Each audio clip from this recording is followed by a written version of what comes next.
assault was an act of evil, an act of hatred, and an act of terror. It was a crime against our entire nation. It was a crime against humanity. As President of the United States, I am determined to ensure that the animal who perpetrated this atrocity pays the steepest possible price. I can report tonight that based on the best available information, the Department of Homeland Security is confident that the suspect in custody is a foreigner who entered our country from Afghanistan, a hellhole on earth. He was flown in by the Biden administration in September 2021 on those infamous flights that everybody was talking about. Muy buenas tardes, bienvenidos un día más a Todo es Geopolítica, bienvenidos al programa en el que les contamos, repasamos y analizamos todo lo que está pasando en el tablero geopolítico, pendientes de lo que estaban viendo hace escasos segundos, de estos mensajes de Donald Trump ante el acto de terror en Estados Unidos. Se pide ya pena de muerte sobre este sospechoso, este ciudadano afgano que al parecer trabajó con la CIA. Enseguida vamos a mirar a las últimas horas en este sentido, vamos a analizarlo con los expertos, vamos a mirar también a los mensajes del presidente ruso Vladimir Putin, que dice que están dispuestos a conversaciones serias con Estados Unidos, ha respaldado también a Steve Witkoff y ha lanzado un duro ultimátum a Ucrania. Le decía algo así como: por las buenas o por las malas, o se retiran las tropas ucranianas o seguiremos tomando territorio. Hablaba sobre todo de un posible colapso en Zaporilla. Enseguida miramos a esto y ponemos el foco también en la tensión en Venezuela, pero antes vamos a ir con las últimas horas. Antes vamos a empezar mirando a lo que ha sido la noticia, sin duda, de las últimas horas. Estados Unidos, que intenta recomponerse después de sumirse de nuevo en la violencia. En el corazón de Washington, como saben, ayer a apenas 500 metros de la Casa Blanca reinaba el caos. 2 soldados de la Guardia Nacional cayeron heridos en un tiroteo a plena luz del día en la estación Farragut West, una de las más transitadas del centro de Washington, una zona frecuentada por turistas y funcionarios gubernamentales. Fueron el foco de atención. Las autoridades detuvieron a un sospechoso después de que otros agentes presentes en el momento del ataque lo neutralizaran. El presidente Donald Trump confirmaba que el atacante es un afgano de 29 años, llegado al país como refugiado en 2021. Advertía que se trataba de un acto terrorista.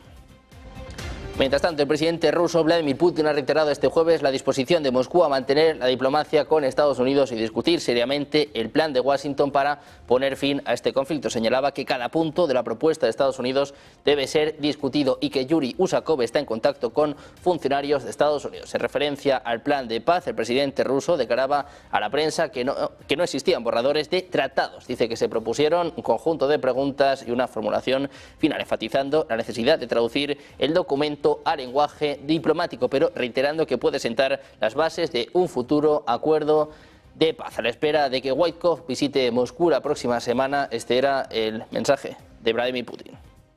Они собирались, но если они хотят услышать от нас, ну давайте мы это зафиксируем. Вопросов нет.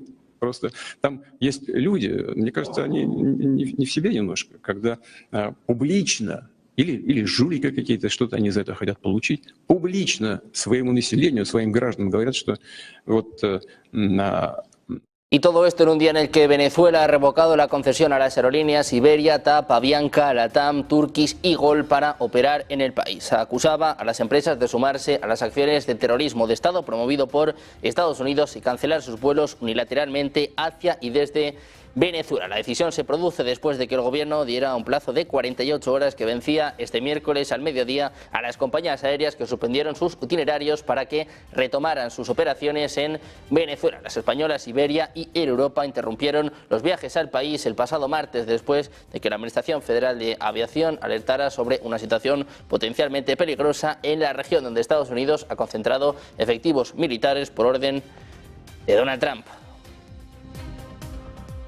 Con todos estos frentes abiertos, nosotros vamos ya con los expertos, vamos ya con los analistas. Y hoy les presentamos a Cristian Lamesa, analista internacional. ¿Qué tal, Cristian? Muy buenas tardes. Un placer, buenas tardes, estar nuevamente con vos y con los colegas. Contamos con Santiago Almesilla, director del Instituto Beatriz Galindo La Latina. ¿Qué tal, Santiago? Muy buenas tardes. Hola, muy buenas. Bien hallado como siempre. Bueno, pues enseguida sumamos más voces a este espacio con muchos frentes abiertos, decía yo, hoy con la mirada puesta en Estados Unidos. Santiago, si te parece, empezamos contigo con este acto de terror, con este ciudadano afgano que al parecer trabajó con la CIA y, bueno, pues con este golpe encima de la mesa también de Donald Trump, que de momento está revocando los permisos a ciudadanos afganos. ¿Cómo ves lo que ha pasado en las últimas horas en Estados Unidos y el precedente que puede sentar encima en Washington, D.C.? Bueno, ya existía un precedente legal por parte de Donald Trump en la anterior legislatura, por el cual muchos ciudadanos de países de mayoría religiosa islámica pues tenían un poco más restringida la entrada a los Estados Unidos. Entonces este acto a mí me parece que es una suerte de no sé cómo decirlo, de profecía autocumplida, en el sentido de que hay que seguir ahondando en esos límites de tránsito para personas que vienen de países como Afganistán, Yemen, Arabia Saudita no, quizás, pero de otros países de mayoría musulmana, porque lo ven como un peligro para la seguridad nacional. No obstante, siempre creo que hay que ver caso por caso para tratar de estudiar, aunque seguramente no lo sepamos todo, qué tipo de biografía personal ha tenido el atacante y qué tipo de biografía política también ha tenido. Porque si ha tenido algún tipo de relación con la inteligencia estadounidense, seguramente estaríamos ante un caso que no sería un simple fanático religioso o un simple lobo solitario. Puedo equivocarme y puede ser así, pero por las relaciones que hay, por los inicios, yo diría que no. De todas maneras, bueno, seguramente en lo que queda de legislatura se produzcan más ataques. Me parece que hay que tener en cuenta que este año en Estados Unidos ha sido un año tremendamente violento, con muchos ataques, muchos tiroteos, no solo el que acabó con la vida de Charlie Kirk, sino en otras circunstancias. Y estamos hablando de un país donde los tiroteos y este tipo de sujetos pues están a la orden del día. Entonces, pues por mi parte creo que no hay nada más que analizar. Simplemente pues estar atento a la cuestión y acostumbrarnos ya a que esto es Estados Unidos. Bueno, pues difícil acostumbrarse a estos sucesos, pero bueno, es cierto, ¿no?, que estamos ante una espiral de violencia. Decía yo que íbamos a sumar más voces. Tenemos a Luis Rodrigo de Castro, profesor de Derecho Internacional Público y Relaciones Internacionales en la Universidad CEU San Pablo. ¿Qué tal, Luis? Muy buenas tardes. Hola, buenas tardes. Bueno, pues analizando lo que ocurría ayer en Estados Unidos, este tiroteo en la Casa Blanca, apenas unas 500 millas, te quiero preguntar a ti también por esto, Cristian, ¿cómo ves lo que ha pasado en Estados Unidos y, sobre todo, cómo crees que va a responder? Se habla de que la fiscal general ya está pidiendo la pena de muerte en el caso de que terminen falleciendo estos dos guardias. Sí, yo adhiero a todas las consideraciones que hizo Santiago, y lo que podría agregar es que esto es uno de los tantos síntomas que tiene Estados Unidos de encontrarse en una situación prácticamente terminal, en lo social, en lo político, las confrontaciones abiertas y durísimas entre diferentes sectores justamente de la política estadounidense, la inseguridad generalizada que se vive, y ese clima explosivo que a muchos nos hace pensar en una especie de guerra civil larvada que se está dando. Creo que en este sentido las políticas erróneas que han llevado adelante muchos gobiernos, y especialmente estas agencias de inteligencia como la CIA, terminan generando esto. Podemos recordar cómo la CIA fue la que alimentó a los grupos terroristas en Afganistán para hacerle una guerra a la Unión Soviética ya por la década del 70. Entonces, realmente esto es un poco recibir el vuelto, como decimos en Argentina, que venga de regreso lo que han sembrado estas agencias de inteligencia, protegiendo y entrenando terroristas. Si se confirma esta información. Y de ser así, tampoco sería de sorprenderse que esta persona se haya sentido traicionada por los Estados Unidos, porque incluso en la salida estrepitosa de Estados Unidos de Afganistán, recordemos que miles y miles de colaboracionistas con los Estados Unidos quedaron absolutamente varados en manos del régimen talibán. Entonces, realmente esto es simplemente, creo yo,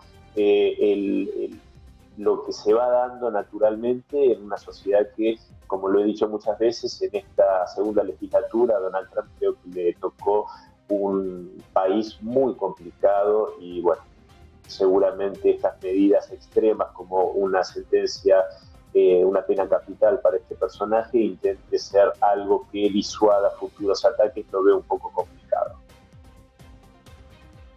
Pues Luis, me gustaría preguntarte también por esta cuestión, este acto de terror en Estados Unidos y bueno, todos los mensajes que hemos visto de Donald Trump. Hoy el director del FBI confirmando pues que tenía ciertos vínculos con la CIA, decía que había trabajado con fuerzas aliadas. ¿Cómo ves lo que ha pasado en estas últimas horas en Estados Unidos?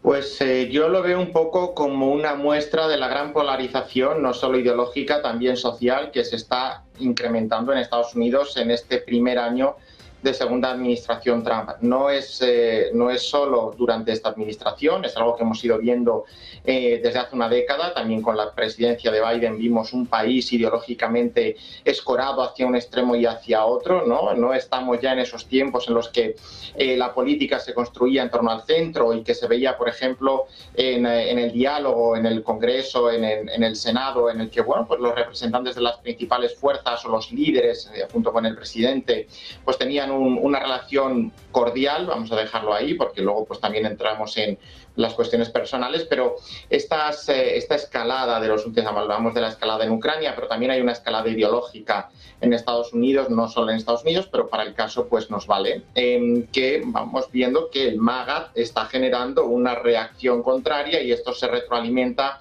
y aquí entendemos situaciones como la que vimos ayer. Hay que dilucidar, también es verdad, si como decían mis compañeros, hay una persona que tuvo relación o que colaboró con los servicios de inteligencia que, bueno, pues estamos descubriendo un poco más cada minuto que pasa, pero si esa persona colaboró en Afganistán con los servicios de inteligencia, si le mueve un afán terrorista o bien un afán de resentimiento personal, ¿no? Eso es lo primero que tenemos que poner en claro, cuál es la motivación, luego ya veremos si es un lobo solitario, si hay una célula, si hay un entramado o hay algo más detrás, ¿no?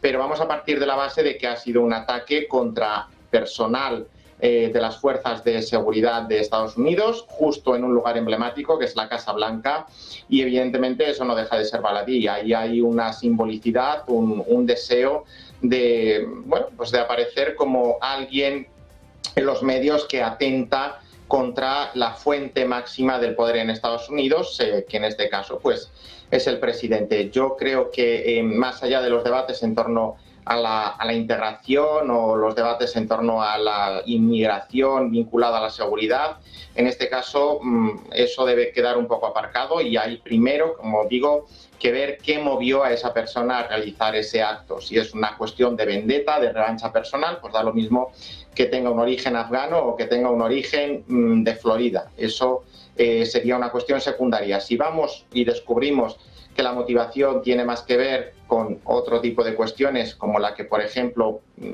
dio lugar a el 11S, por ejemplo, pues igual estamos ya en otras vías, ¿no? Pero yo creo que eso es una prueba ineludible, una muestra palpable de la polarización en Estados Unidos que llega hasta ese extremo. Y la violencia en Estados Unidos, o siempre, ¿no? La posesión de las armas es un debate que nos vuelve a salir, ¿no? Hasta qué punto una persona, es verdad que hay una enmienda constitucional, que hay un catálogo de libertades y que la cuestión de la posesión de armas en Estados Unidos está muy vinculado a lo que es la idiosincrasia del país, ¿no? Y es verdad que los demócratas han intentado siempre apostar por una tendencia, en términos generales, más restrictiva que los republicanos, que han optado por una visión más que posea armas quien quiera, ¿no? Con permiso, sin permiso, pero bueno, es mucho más fácil que en Europa, sin duda, adquirir un arma en Estados Unidos, y eso que ahora estamos viendo que sucede en las calles es lo que también ha venido sucediendo en las escuelas, ¿no? Cuando un chaval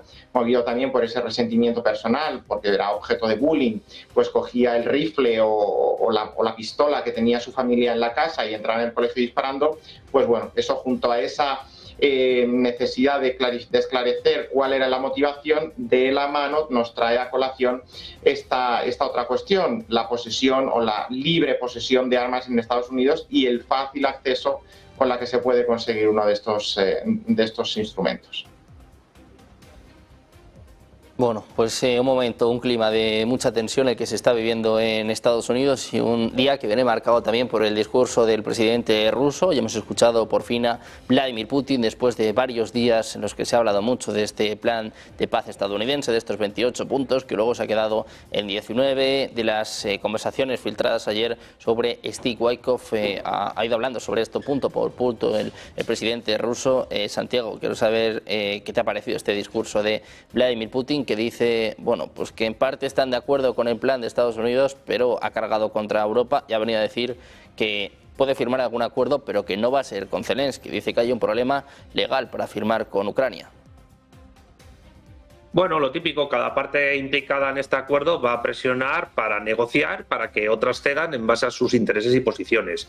Y Rusia tiene sus intereses y sus posiciones, evidentemente presiona para que la parte ucraniana sea la más perjudicada, que a mi juicio yo diría que en los 28 puntos iniciales que Trump presentó, sin duda era la parte más perjudicada a Ucrania. La cuestión es que luego Ucrania y Estados Unidos han negociado por su parte y Rusia ha dicho, pues yo también quiero negociar por la mía, aunque yo creo que no le cabe duda a nadie que los primeros 28 puntos habían surgido y se habían redactado después de una negociación, digamos, por debajo de la mesa entre Estados Unidos y Rusia, entre la diplomacia y la inteligencia estadounidense y la diplomacia y la inteligencia rusa. Bueno, cuando se firman acuerdos de paz para generar una paz, un armisticio, lo que sea, pues las partes implicadas siempre tratan de lograr, desde su perspectiva, pues aquello que en relaciones internacionales y en política exterior pues se entiende pues como un juego de suma cero prácticamente, es decir, que una parte gane y que la otra pierda. Y en este caso Estados Unidos, por lo menos en los 28 puntos iniciales que se redactaron, lo que yo por lo menos entendí es que Trump estaba de acuerdo en que la parte que vencía era Rusia y Estados Unidos y Rusia negociarían esa paz y se distribuirían los, digamos, lugares y centros de influencia en el continente europeo, quedando la Unión Europea completamente pues desfasada de esta situación. Ucrania era la que salía perdiendo completamente y ahora pues Rusia presiona, pero es que es normal que ocurran estas cuestiones. Es decir, van a tratar todas las partes y particularmente Ucrania y Rusia también, que los 28 puntos iniciales, aunque a mi juicio, insisto, se han negociado por debajo de la mesa entre Estados Unidos y Rusia, se vean modificados siguiendo los intereses de cada cual. Bueno, pues una lección más, pero que la estamos viviendo en un sentido, digamos, práctico, a través de las noticias, de cómo se desarrolla la diplomacia, cómo funcionan las relaciones internacionales y cómo se relacionan las relaciones internacionales con la geopolítica en el caso, por ejemplo, de la firma de un acuerdo de paz. Sin más, una clase en vivo. Para los que somos docentes, pues esto es un privilegio. Pues Cristian, te quiero preguntar a ti también por esto. Como has visto las palabras hoy del presidente ruso, de Vladimir Putin, que advierte de un colapso de las tropas ucranianas en Zaporilla. Hablaba también de que Rusia nunca ha querido atacar a Europa, que no le importa poner esto, plasmar esto en un papel, y venía a decir, bueno, pues que puede firmar un acuerdo, que hay ciertos entendimientos con Estados Unidos, pero que no lo va a firmar con Zelensky. Bueno, ahí volvemos al tema que tantas veces hemos hablado, la carencia de legitimidad por parte de Zelensky, ¿no?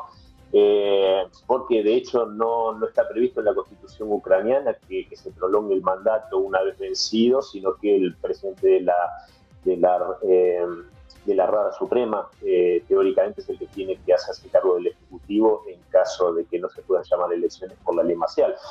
Dicho esto, acá hay que, creo yo, primero, las palabras de Putin son absolutamente coincidentes con incluso palabras de Donald Trump cuando le expresó a Zelensky que realmente ese famoso que no tenía las cartas y que realmente, como lo dijo también Driscoll, que para Ucrania cada vez va a ser peor, ¿no? Cuanto más pase el tiempo, más juega a favor de Rusia y peor va a ser para Ucrania.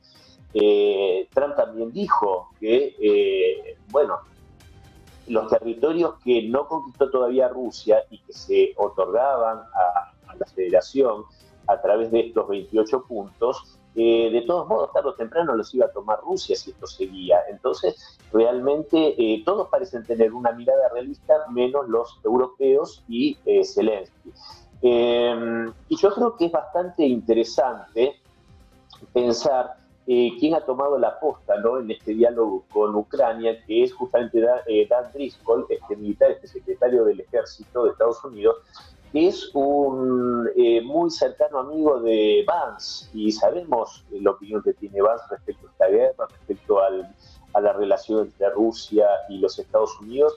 Entonces, yo creo que simplemente están tratando de hacer operaciones para hacer fracasar este acuerdo, ¿no?, por parte de los europeos, lo cual no es ninguna sociedad, no es ninguna novedad, perdón, que estas élites europeas están totalmente en contra de un acuerdo y que el plan de paz ideal para ellos sería la capitulación de Rusia. El tema es que realmente en el campo de batalla ya es muy clara la situación y el que tiene que ceder es el que está siendo vencido claramente.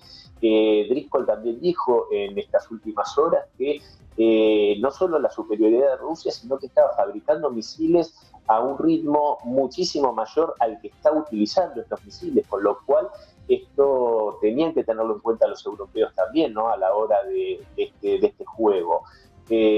Mandando una amenaza velada, creo yo, que estaba mostrando cómo había que llegar a un entendimiento, porque realmente es la más absoluta verdad lo que decía Vladimir Putin respecto a que no está en el interés de Rusia ni atacar ni invadir Europa. ¿Qué tiene que tener Europa que le interese a Rusia? Rusia es el país más grande del mundo, tiene poca población, al contrario, necesita población, no necesita tierra.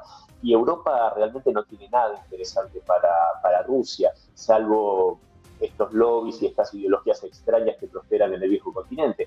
Entonces creo que, y con esto cierro, estas operaciones de prensa que están haciendo, como esto de desacreditar a Witkoff, que creo que es una persona también muy realista y que quiere llegar a una paz, un entendimiento con Rusia, son ni más ni menos que operaciones justamente patrocinadas por estos guerreristas globalistas que quieren hacer fracasar.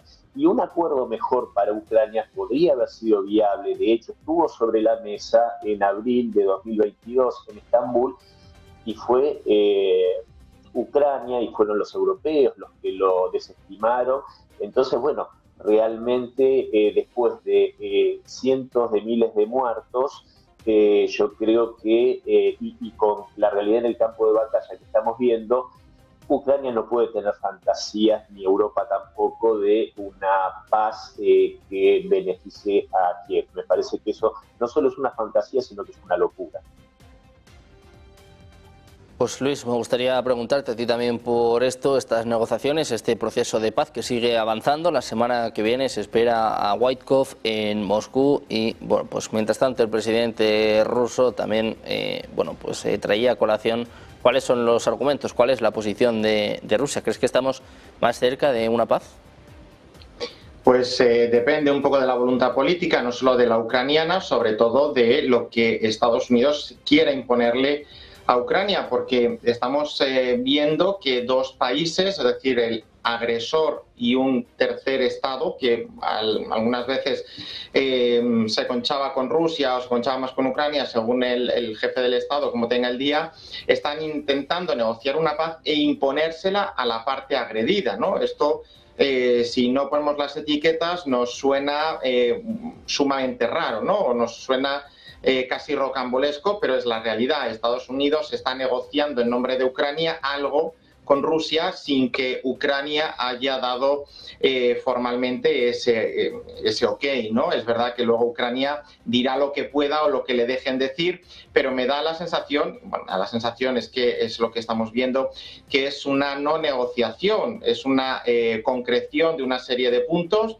que se le van a imponer a Ucrania y le van va a ser un trágala, le van a decir esto es lo que hay, si quieres lo coges y si no también, y a partir de ahí lo vendes como lo quieras vender a tu población, ¿no? A la opinión pública interna. No es una negociación entre iguales, que es lo que debe de ser una negociación. Es verdad que Rusia lleva la delantera en el curso de la guerra, pero deberían estar Ucrania y Rusia negociando esa paz, y el resto de la comunidad internacional, pues ya sea China, ya sea Estados Unidos, la Unión Europea o cualquier otro actor de la sociedad internacional como apoyo, como mediador, como muñidor del acuerdo, ¿no? Pero un acuerdo en el que Ucrania no participa sino a posteriori, a mí no me parece que sea en absoluto un acuerdo. Y respecto a esta consideración de Zelensky por parte de Rusia como un presidente ilegítimo, pues si es que esto se soluciona muy fácilmente. No hace falta ni siquiera negociar la paz con Zelensky. Podría ser quien viniera después que él. Simplemente con que Rusia declare un alto el fuego que permita que la ley marcial de Ucrania quede invalidada y se puedan celebrar las elecciones. A partir de ahí habría un nuevo presidente, tomaría posesión y se podrían renegociar los términos o se podría negociar desde cero de manera directa con el presidente que llegara, sea Zelensky o sea cualquier otro, con ese nuevo mandato presidencial renovado. Pero es que no solo la Constitución prescribe que no se celebren elecciones en tiempos de ley marcial, es que también hay un acuerdo entre los partidos gubernamentales y la oposición para no celebrar las elecciones parlamentarias, que también deberían de haberse realizado. Y luego, pues bueno, este tipo de argumentaciones, yo creo que lo que tenemos que tener claro es que la cuestión es tan fácil como un armisticio, un alto el fuego, como lo queramos llamar, que permita levantar esa ley marcial y celebrar elecciones. No podemos celebrar elecciones en Ucrania, no pueden celebrar elecciones en el país cuando precisamente el hecho de ir a ejercer el voto pues puede suponer un riesgo para la integridad, incluso para la propia existencia de los votantes que vayan a ejercer, insisto, ese derecho que todo ciudadano tiene. Y no solo los que están en Ucrania, es que también todos los ciudadanos con nacionalidad ucraniana que han salido del país, bien hacia el este o hacia el oeste, bien hacia Rusia o hacia la Unión Europea y de ahí a otros lugares, pues también deberían votar. Y como tampoco tenemos exactamente un censo de los que han salido para poderles facilitar también el depositar su voto, que también tienen ese derecho, pues es también muy complicado. Y a eso hay que sumar todos los desplazamientos internos que ha habido a causa del conflicto, gente del este que se ha trasladado al oeste y viceversa, huyendo de los ataques rusos, ¿no? Es decir, no todo es tan fácil como cuando se convocan elecciones en tiempos de paz, en el que el censo y todo está mucho más claro, ¿no? Estamos hablando de un país en guerra, durante 4 años siendo atacado constantemente, que ha producido un drama no solo político, sino sobre todo social, desplazamientos, exilios, migraciones, y eso no es algo que se pueda reparar de la noche al día. Y cuando hablamos de que, bueno, pues esta situación extrema o queremos aplicar situaciones de normalidad en situaciones extremas como esta, bueno, pues mutatis mutandi, yo recuerdo cuando durante el COVID se llegaron a aplazar en España 2 elecciones regionales que estaban convocadas y se llegó a posponer esa fecha precisamente porque había una situación de urgencia, de extrema necesidad, una pandemia, unas restricciones que imposibilitaban el ejercicio en lo más normal posible del voto por parte de los ciudadanos. Se aplazaron porque hubo ese consenso y afortunadamente se celebraron unos meses después con las restricciones y con los utensilios de protección individual que hicieron falta. Pero eso, multiplicado por 10, es lo que debemos también aplicar a Ucrania y lo que debemos esperar, una situación en la que votar no suponga perder la vida. Bueno, pues muy atentos a lo que pase en Ucrania, con el foco puesto en la próxima semana, en esta visita de Wyckoff a Moscú. Parece que Dan Driscoll va a visitar también a la delegación ucraniana. Si os parece, vamos a mirar a más asuntos y os quiero preguntar por Venezuela. Parece que Trump sigue abierto a negociar, sigue abierto a dialogar con Maduro. Bueno, llevamos días con las aerolíneas cancelando sus vuelos a Venezuela y hoy hemos visto la respuesta por parte de Maduro, básicamente revocando concesiones a las principales aerolíneas del mundo. Santiago, te quiero preguntar por esto, ¿cómo ves este movimiento por parte de Maduro y sobre todo, bueno, pues este clima de tensión que se cierne sobre Venezuela? Bueno, había dicho Donald Trump ayer, si no me equivoco, que si se trata de salvar vidas hay que evitar cualquier tipo de conflicto bélico. Si no queda más remedio, pues también que está bien. O sea, él se mantiene en una línea de Estados Unidos tiene que salir ganando en este tipo de situación con respecto a Venezuela, sí o sí, se haga de manera de manera bélica o se haga de manera diplomática. también entiendo que Venezuela está manejando su diplomacia lo mejor que puede para evitar una escalada bélica o pues una invasión, el intento de mover a Maduro de la silla, un golpe de Estado, algún tipo de, no digo guerra civil, sino quizás conflicto civil que se dé en la cúpula del poder militar, policial, económico, incluso administrativo, burocrático venezolano.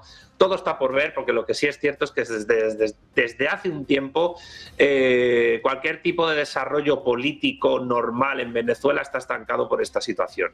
Y evidentemente, pues Trump también le interesa tener algún tipo de acceso al petróleo venezolano. En teoría no tendría por qué necesitarlo porque Estados Unidos es el mayor productor de petróleo del mundo gracias al fracking, incluso más que Rusia, más que Venezuela y más que Estados Unidos. En teoría no tendría que necesitar ese petróleo, pero aquí la cuestión no es solo la materia prima venezolana, aquí la cuestión es tratar de evitar que Venezuela se convierta en un gigantesco hub geopolítico de la República Popular China en el patio trasero estadounidense. En el fondo yo creo que hay que decir, bueno, no creo, estoy totalmente convencido de que el gran problema de Estados Unidos en el fondo no es qué tipo de régimen político tienen los países que están de México para abajo, ni siquiera tampoco qué tipo de situación vive la población en esos países. Le da exactamente igual si están más escorados a lo que se llama izquierda o si están más escorados a lo que se llama derecha. Lo que Estados Unidos no quiere es que de México para abajo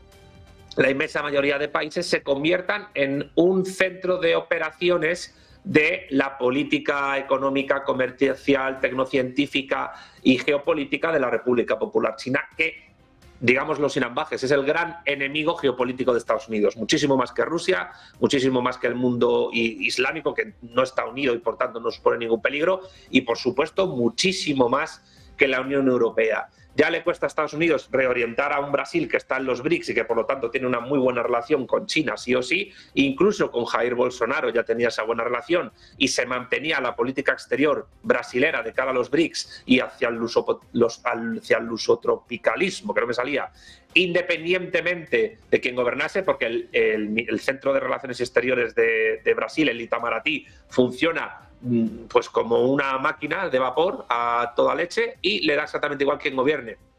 Y ya a Estados Unidos le cuesta controlar Brasil y pues trata de controlar el resto de países para que no se acerquen tanto a los BRICS.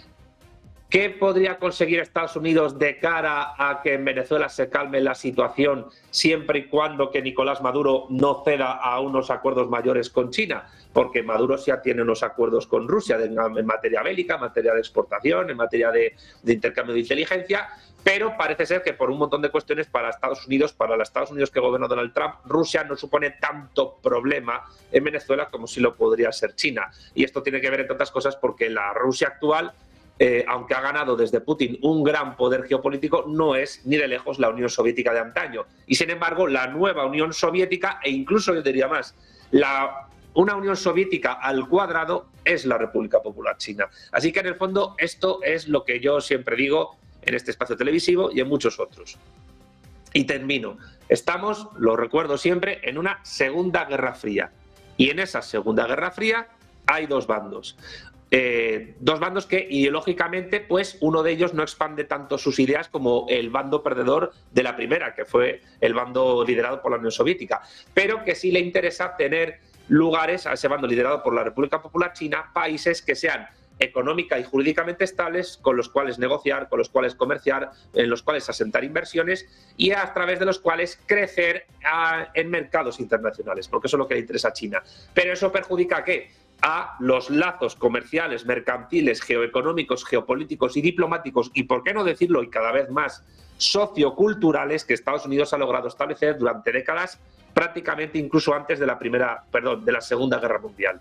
Y eso es lo que no quiere que se conteste por parte del bando chino, el bando que lidera China. En conclusión, si Donald Trump logra por parte del poder venezolano, el poder de Maduro, un acuerdo sin que llegue la sangre al río por el cual la presencia china en Venezuela se minimice, Trump estaría satisfecho. Si no lo consigue, eso ya demostraría que Maduro, por mucho que a algunos les pueda caer mejor o peor, sí puede manejar diplomáticamente el país de tal manera que a la larga consigue sus intereses y consigue precisamente reforzar o por lo menos mantener esa relación con China, porque no hay que olvidar que cuando Hugo Chávez estaba en el poder, Maduro ya se dedicaba a cuestiones de política exterior y de diplomacia, con lo cual algo de experiencia tiene, y si Chávez le puso en el poder pues es porque era el más diplomático y el más moderado de los que estaban en la sucesión a su presidencia. Y nada más por mi parte.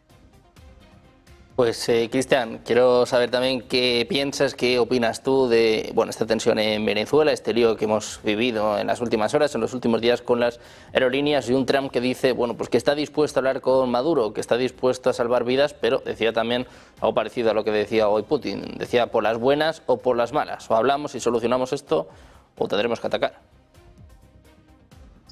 Sí, yo creo que es muy el estilo Trump lo que estamos viendo ahí en Venezuela, esto de hacer una escalada verbal y gestual e incluso llegar a mostrar músculo militar para luego sentarse a negociar. Yo en todo momento consideré que